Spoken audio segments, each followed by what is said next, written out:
žmonėms, kurie išsirinks skaičių 11. Atsakymas jums yra. Atsakymas jums yra taip.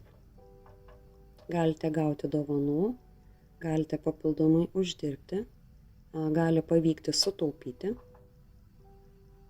Taip. Kas jums gali padėti, tai yra teisingos jūsų mintis. Nepervarkite, nesukite galvoje pastoviai kažkokių tai blogų minčių, nes jos gali visą tai išardyti. Kad tai pavyktų, jūs turite ir jaustis gerai, ir galvoti gerai.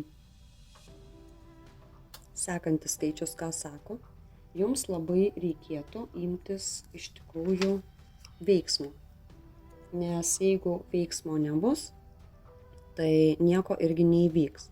Bet kadangi jie kartu šneka, šitie skaičiai 3 ir 6 sako, kad net ir imantis veiksmo nepamirškite tai daryti su džiaugsmu, atsipalaidavę, nepersitempdami ir jeigu jaučiate per didelį nuovargį, leiskite savo pailsėti, kad įvykiai sklandžiai įvyktų.